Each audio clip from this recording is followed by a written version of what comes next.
Alright, I have my boy Dinyn here. I mean, he literally just died within the past 24 hours, I believe. That's why he's so pliable right now. Um, I just, it sucks that he's gone. It really sucks. I fucking hate it. But since I have him and he's very pliable right now, I wanted to kind of go over some of the anatomy of a tarantula right now.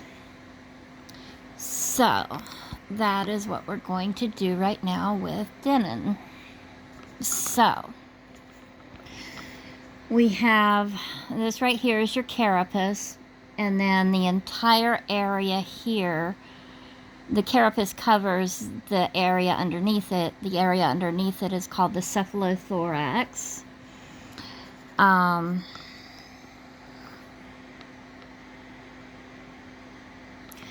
Now, if you look right here, there is what's called a pedicel. And what it does is it connects the cephalothorax to the abdomen area and makes it be able to move in any direction, and it has strength so they can lift up their abdomen or lower it, whatever is need be. Okay, now right here are the spinnerets. Now, some tarantulas have 4. He only has 2, as you can see. But there are some that do have 4. I haven't done enough research to figure out what the difference is or why yet. But those are the spinnerets. Now, this right here is what we call the abdomen, but I've learned that it's called an opisthoma. opisthosoma. And the difference between the abdomen and the opisthoma is the opisthoma holds all of their vital organs, their heart, their lungs, gastric stuff, all of that.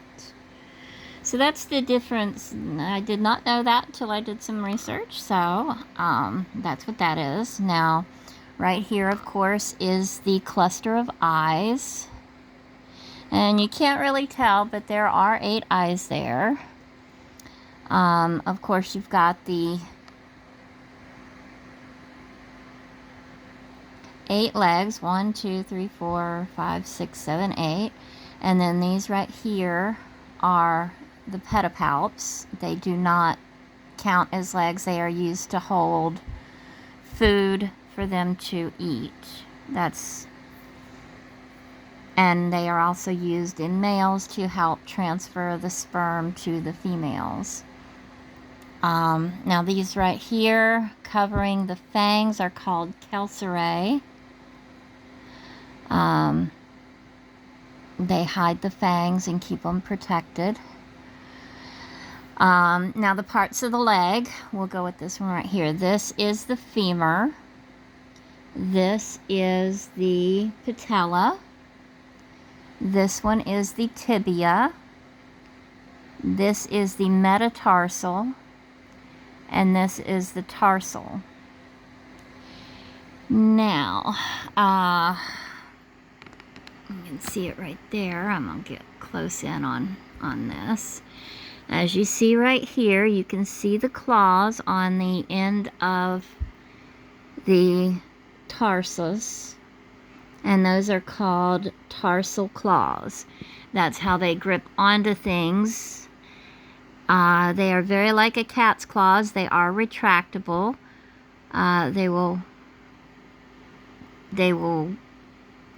come out to hook on to whatever they're climbing on, and when they get ready to lift their leg up, they retract those claws.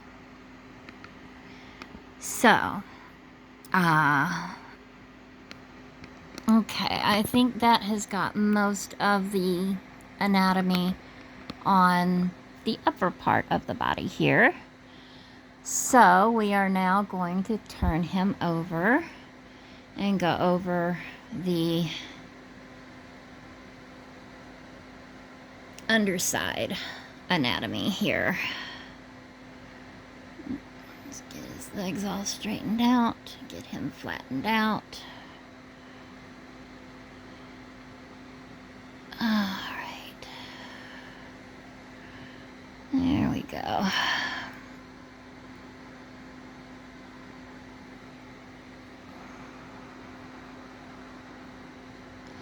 So,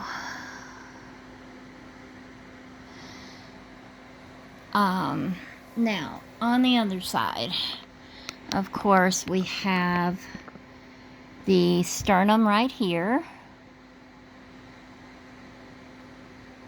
And of course, you've got the legs and the pedipalps. Now, as you can tell on these pedipalps here, on the males, they have what's called the palpal bulbs. And they have these little hooks on them. Oh, there we go. Sorry. Let me do this one. Okay. You see that little claw there? It's not actually a claw. What it is that is what they use. That's what the males use to transfer the sperm the sperm ball into the epigastric furrow of the female. Now, I'll get to that in just a minute. So these are when males produce sperm, what they do is they lay a sperm web, and then they put the sperm in it and ball it up. And then when they mate with a female, they use these little hooks on the pedipalps to transfer the sperm into the female. Of course, here are the fangs. You can tell his are quite large. If he had ever bit me, it would probably hurt quite a bit. But he never did. He never even really gave me any kind of aggression at all. Alright, now we are going to go with the opistholma area here.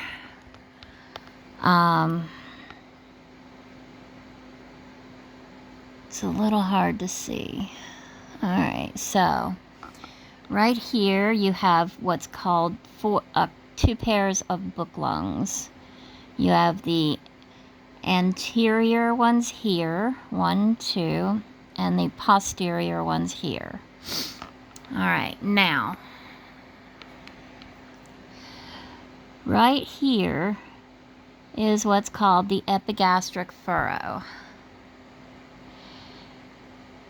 For a male, it's just a small little slit that they use to lay the sperm into the sperm mat.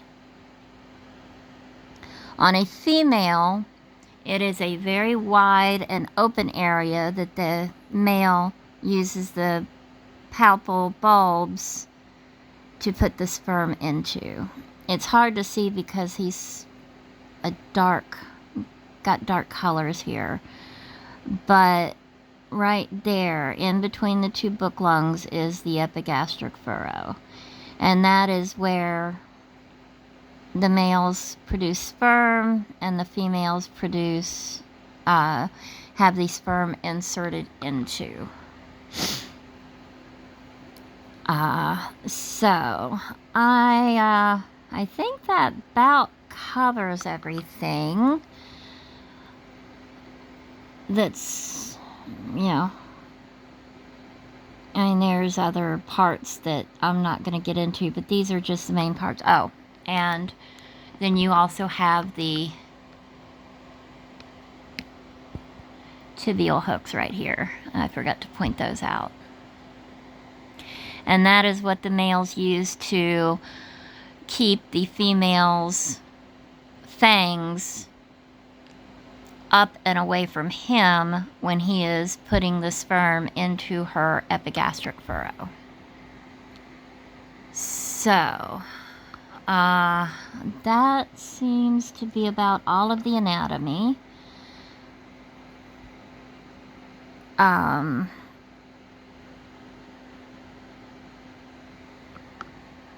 I hope this maybe helps a little.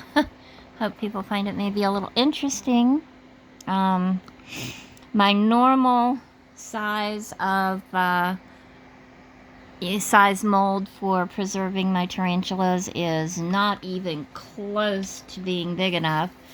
So I had to get out the big guns, which is this. Yeah. This is the only thing that's going to fit him in it and make it to where I can actually show off how big he is and how beautiful he is. So yeah, this is the only thing I have that is actually big enough to preserve him in. It's going to take quite a bit. It might actually take the rest of what I have in resin to actually preserve him. I don't know. If so, I'll get some on payday. I'll order some more. But I will be uploading a video of me preserving him in the not too distant future. So yes, that's the parts of a tarantula. I mean, you can see it in pictures on the web, but I wanted to show in real life what they look like and where to find them, so we could just get a better understanding. Alright, well, that is all. I am going to see about getting him preserved, and I will upload that video very soon. So thank y'all for watching. I appreciate it. Love y'all. Bye.